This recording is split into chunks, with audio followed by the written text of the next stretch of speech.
বাড়িতে কি এই রকম খাবারের প্যাকেট বা আটার প্যাকেট আছে? তাহলে আজকের ভিডিও তোমাদের জন্য। আমাদের প্রত্যেকের বাড়িতে এই রকম নানা রকমের খাবার দাবারের প্যাকেট, আটার প্যাকেট, চালের বস্তা, এমনকি সিমেন্টেরও বস্তা থাকে, যেগুলো আমরা ব্যবহার করি না, পড়ে থাকে, বা এই রকম খাবার দাবারের প্যাকেটগুলো তো আমরা ফেলেই দিই। আজকে খাবার দাবারের প্যাকেট বা আটার প্যাকেট, সিমেন্টের বস্তা, চালের বস্তা দিয়ে অসাধারণ 3টি আইডিয়া তোমাদের সঙ্গে শেয়ার করব, যেগুলো তোমাদের প্রত্যেক দিন সবারই কাজে আসবে এবং ভালো লাগবে। দেখো, এখানে একটা খাবারের প্যাকেট নিয়েছি, এটাকে আমি দুদিকটা কেটে দিচ্ছি আর মাঝখান দিয়ে কেটে দেব। তাহলে কি হবে, এই প্যাকেটটা কিন্তু আমাদের অনেকটাই বড় হয়ে যাবে, আমাদের অনেক কাজেই লাগবে। এই প্যাকেটগুলো বেশ মোটা হয়, খুব একটা কিন্তু পাতলা হয় না। এরপর এখানে নিয়ে নেব একটা বালিশের কভার। আমাদের প্রত্যেকের বাড়িতে একটু পুরনো হয়ে যায় বালিশের কভারগুলো, তো আমরা ফেলেই রাখি, কোনো কাজেই ব্যবহার করি না। তবে আমরা কিন্তু একটু বুদ্ধি খাটালে অনেক কাজেই ব্যবহার করতে পারি। এই বালিশের কভারের মধ্যে প্যাকেটটাকে আমি ঢুকিয়ে দিচ্ছি। এখানে তোমরা চালের বস্তা নিতে পারো, সিমেন্টের বস্তা নিতে পারো, আটার প্যাকেটও নিতে পারো, খুব ভালো হবে। প্যাকেটটা আমি ঢুকিয়ে দিয়েছি। এরপর যতটা আমার কাগজটা আমি দিয়েছি সেই অনুযায়ী কিন্তু বালিশের কভারটা একটু বেশি আছে, আমি একটু মুড়ে মুড়ে এটাকে একটু সমান করে গুছিয়ে নিচ্ছি।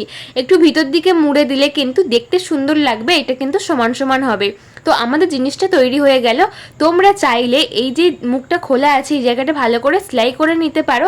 আমি এটা তোমাদের জাস্ট শেয়ার করছি, সেই জন্য সেলাই করলাম না। আমাদের প্রত্যেকের বাড়িতে ডোরম্যাট খুব প্রয়োজন পড়ে, বিশেষ করে এই বর্ষাকালে আমাদের পাটা মোছার জন্য এখানে ওখানে জল পড়লে ডোরম্যাটের খুব প্রয়োজন। আমরা কিন্তু সহজেই একটা ডোরম্যাট বানিয়ে নিতে পারবো, তবে ফেলে দেওয়া জিনিস দিয়ে। আমাদের এই বালিশের কভারটা কিন্তু একদম নষ্ট হয়ে গেছিলো, পড়েই ছিল, আর প্যাকেটটা তো ফেলেই দিতাম। আশা করছি এই আইডিয়া তোমাদের ভালো লাগবে। টিপসটি কেমন লাগলো কমেন্ট করে জানিও। 2 নম্বর আইডিয়াতে চলে এলাম। আমি এখানে একটা প্লাস্টিক নিয়েছি। এই রকম প্লাস্টিক আমাদের প্রত্যেকের বাড়িতে আসে বিভিন্ন রকমের জিনিসপত্র প্যাক হয়ে। এই প্লাস্টিকগুলো আমি ফেলে না দিয়ে সব গুছিয়ে রেখেছি। তোমরা চাইলে এইরকম একটু মোটা ধরনের প্লাস্টিক নিতে পারো। আমি এই পাতলা প্লাস্টিকটা দিয়েই আজকের টিপসটি শেয়ার করছি। এখানে প্লাস্টিকটা ভালো করে খুলে নিচ্ছি। এই রকম প্লাস্টিক সবার কাছে অ্যাভেলেবেল থাকে, তো এটাকে ভালো করে খুলে নিয়েছি। এরপর দুভাঁজ করে আমি কাঁচির সাহায্যে কেটে নিচ্ছি। আমার যতটা প্রয়োজন ততটাই নিয়েছি, তোমরা দেখলেই বুঝে যাবে তোমাদেরও কতটা প্রয়োজন পড়বে।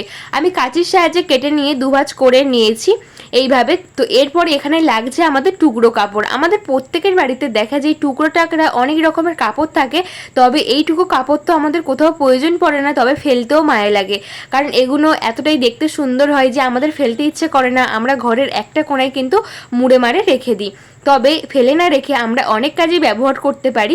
এই টুকরো কাপড়টা আমি কেটে নিচ্ছি এইভাবে। তো লম্বা লম্বা করে আমি এই কাগজের মাপ অনুযায়ী কিন্তু আমি কাপড়গুলোকে কেটে নেব। প্লাস্টিকটা যেমন নিয়েছি আড়ে আড়ে সেই মাপ অনুযায়ী কাপড় কেটে নিচ্ছি এইভাবে। তোমরা দেখলে বুঝে যাবে আমি যে কতটা আন্দাজ অনুযায়ী কাপড়টা নিচ্ছি। অবশ্যই এটা কিন্তু সবারই খুব কাজে আসবে, এটা কিন্তু আমরা অনেক কাজেই ব্যবহার করতে পারবো, শুধু একটা কাজে না। তো আমার এখানে অনেকগুলো কাপড় কেটে নিয়েছি। এরপর প্লাস্টিকটা খুলে নিয়েছি, একদিকে কাপড়গুলোকে বসিয়ে নিচ্ছি, অপর দিকের প্লাস্টিকটা অন্যদিকে আছে। এখানে আমি মোট 5টা কাপড় এইভাবে আমি বসিয়েছি। এরপর অপর দিকের প্লাস্টিকটা আমি এর উপর দিয়ে দিলাম, ভালো করে হাতের সাহায্যে ভালো করে একটু চেপে চেপে দিলাম। এটা আমরা কিভাবে এটা তৈরি করব। এখানে আমি আয়রন নিয়েছি, একটা কাপড়, পাতলা কাপড় বা রুমাল এর উপরে দিয়ে এভাবে আয়রন করে দিচ্ছি। তোমরা এটা চাইলে কিন্তু হাতেই সেলাই করতে পারো, খুব ভালো হবে। আমি আয়রন করে দিচ্ছি, তাহলে কিন্তু এটা খুব ভালো ফিক্সড হয়ে যাবে, কোনো রকম কাপড়গুলো কিন্তু একবারও বেরিয়ে আসবে না। দেখো, আয়রন করা হয়ে গেছে, কাপড়টাকে আস্তে আস্তে তুলে নিলাম। অপর দিকে আবারও কাপড়টাকে বসিয়ে ভালো করে আয়রন করে দেবো, তাহলে কিন্তু খুব সুন্দর ফিক্সড হয়ে যাবে। তোমরা একবার করে দেখবে, এতটাই কাজের, এটা আমাদের কিন্তু অনেক কাজেই ব্যবহার করতে পারি এই জিনিসটা। এইভাবে কিন্তু আমি অপর দিকেও ভালো করে আয়রন করে আস্তে আস্তে কাপড়টাকে তুলে নেব, যেহেতু এটা গরম আছে সেই কারণে। আমি সমান করে প্লাস্টিক আর কাপড় যেগুলো এক্সট্রা আছে কেটে নিয়ে সমান করে নিচ্ছি। তোমরা চারিদিকটা সেলাই করে নিতে পারো, তাহলে কিন্তু আরো মজবুত হয়, খুব ভালো লাগবে। তো আমি চারিদিকটা কাটা হয়ে গেছে, এক্সট্রা কাপড় প্লাস্টিক কেটে নিয়েছি। এটা কিন্তু আমাদের ম্যাট তৈরি হয়ে গেল।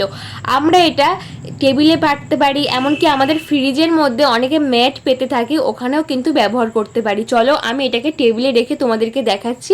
তার আগে আমরা কিন্তু এটাকে তুলে ধুতেও পারবো, এমনকি মুড়ে আমরা রেখে দিতে পারবো, আর আমরা কিন্তু আরামসে অনায়াসে ব্যবহার করতে পারি আমাদের টেবিলে, ফ্রিজের মধ্যে। টেবিলে রাখলে কিন্তু খুব সুন্দর লাগছে, একদমই খারাপ লাগছে না। 2-4টে বানিয়ে রাখলে আমাদেরই কাজে লাগবে। আশা করছি এই আইডিয়া তোমাদের খুব কাজে আসবে। আইডিয়াটি কেমন লাগলো কমেন্ট করে জানিও। চলে এলাম 3 নম্বর আইডিয়াতে। এখানে একটা প্লাস্টিক নিয়েছি। এই ধরনের মোটা প্লাস্টিক তো আমাদের প্রত্যেকের বাড়িতে থাকে, তবে এগুলো অতিরিক্ত মানে ঢ্যাপসা মতো হয় বলে কিন্তু আমরা কেউই আর ব্যবহার করি না। যেহেতু এটা কেকের একটা প্লাস্টিক, তো এটাকে আমি দুদিকটা কেটে বাদ দিয়ে দিচ্ছি। তাহলে এই প্লাস্টিকটা তোমরা দেখবে লম্বাই কিন্তু অনেকটাই চওড়া হয়ে যাবে, কারণ এগুলো মোড়া থাকে, সেই কারণে কিন্তু ভিতরে অনেকটাই প্লাস্টিক থাকে। দেখো দুদিকটা ভালো করে খুলে নিচ্ছি। এইভাবে দুদিকটা ভালো করে খুলে নিয়েছি। এই প্লাস্টিকটা কিন্তু আমাদের অনেকটাই চওড়া হয়ে যাবে। আমার কিন্তু পুরো প্লাস্টিকটা লাগবে না, যেহেতু এটা খুব মোটা হয়। তোমরা এই জায়গায় কিন্তু তোমরা চালের প্যাকেট নিতে পারো, এমনকি সিমেন্টের বস্তাও নিতে পারো। প্লাস্টিকটা ভালো করে খুলে নিয়েছি। এরপর নেব পুরনো একটা নাইটি ছেঁড়া। এই নাইটিটা দিয়ে আমি অনেক আইডিয়া শেয়ার করেছি আমার চ্যানেলে, তবে এক্সট্রা একটু নাইটি ছেঁড়া ছিল, সেটা কিন্তু এই কাজেই ব্যবহার করে নেব। তোমরা এখানে কুর্তি নিতে পারো, পুরনো যে কোনো একটা সুতির কোনো রকম কাপড় নিলেই হবে। এখানে নাইটিটাকে আমি সমান করে প্লাস্টিকের মাপে কেটে নিচ্ছি। আমার প্লাস্টিকের মাপে নাইটিটা কাটা হয়ে গেছে। আমি প্লাস্টিকটা কিন্তু 1 ভাগ নেব, 1 ভাগ নেব না, রেখে দেবো। অন্য কোনো আইডিয়াতে তোমাদের সঙ্গে আবার শেয়ার করব। তো নাইটিটাকে আমি খুলে নিয়েছি। এরপরে প্লাস্টিকটা মাঝখানে বসিয়ে নাইটিটাকে অপর দিক থেকে এইভাবে দিয়ে দেবো। দিয়ে কি করব, এই রকম মুড়ে নেব, তাহলে কিন্তু এটা খুব সুন্দর সেলাই করতে পারবো, আর ফিনিশিংটা খুব সুন্দর আসবে, দেখতে ভালো লাগবে। এটাকে চারিদিক দিয়ে সেলাই করতে হবে। আমি এটা মেশিনে সেলাই করে নিয়ে চলে এলাম। তোমরা চাইলে হাতে করতে পারো, তাহলে আরও ভালো হবে। মেশিনে চারিদিকটা ভালো করে সেলাই করে নিয়েছি। এরপর কণাকুনি করে আমি এইভাবে সেলাই করে নিয়ে চলে আসবো। তোমরা চাইলে বরফি করে সেলাই করতে পারো। আমি কণাকুনি দুটো সেলাই মেরে নিয়েছি। তো এটা আমরা দুটো কাজে ব্যবহার করতে পারি। চলো দেখে নিই প্রথম কিভাবে ব্যবহার করতে পারি। আমাদের অনেকের বাড়িতে ছোট বাচ্চা থাকে, তারা কিন্তু বিছানার মধ্যে এইভাবে ব্যবহার করতে পারো। খুব কাজের কিন্তু, একদম কিন্তু এটা নষ্ট হবে না, আর ভিতরে মোটা প্লাস্টিক আছে, সেই কারণে কিন্তু খুব কাজের। তো দ্বিতীয় কিভাবে ব্যবহার করতে পারো চলো দেখে নিই। আমরা প্রত্যেকটা গৃহিণী প্রত্যেক দিন থালা বাসন মেজে থাকি, 2 থেকে 3 বার হলেও কিন্তু আমাদের অনেক থালা বাসন মাজতে হয়। দেখা যায় আমরা এইভাবে থালা বাসন মাজার পরে থালা বাসনটাকে ধুয়ে আমাদের কিচেন স্ল্যাবের মধ্যে উবুর করে রাখি, যাতে জলটা খুব ভালো করে ঝরে যায়। তারপরে থালা বাসনটাকে থালা বাসনের জায়গায় রাখি। দেখা যায় এই থালা বাসনের জল কিন্তু কিচেন স্ল্যাব ভর্তি হয়ে যায়। বারবার কিন্তু আমাদের কাজ নষ্ট করে এই কিচেন স্ল্যাবটাকে কাপড় দিয়ে মুছতে হয়। যখনই আমরা থালা বাসনটাকে তুলবো, তখনই দেখা যায় অনেক জল কিন্তু এখানে থাকে।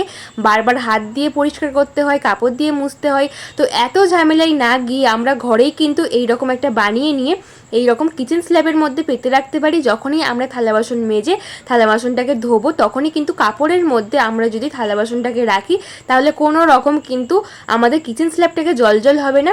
যখনই থালা বাসনটা আমাদের একদম শুকনো হয়ে যাবে, আমরা তুলে থালা বাসনের জায়গায় রাখবো, তখনই কিন্তু কাপড়টাকে তুলে আমরা একটু হাওয়ার মধ্যে রেখে দিলে কিন্তু একদম জলটা শুকিয়ে যাবে।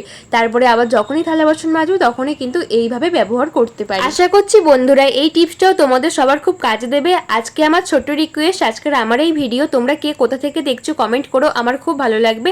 আমার চ্যানেলে নতুন বন্ধু হয়ে থাকলে অবশ্যই আমার চ্যানেলটাকে সাবস্ক্রাইব করে পাশে থাকা বেল আইকনটা প্রেস করে দিও, যাতে নতুন ভিডিও ছাড়ার সঙ্গে সঙ্গে সমস্ত ভিডিও নোটিফিকেশন সবার আগে তোমাদের কাছে পৌঁছই।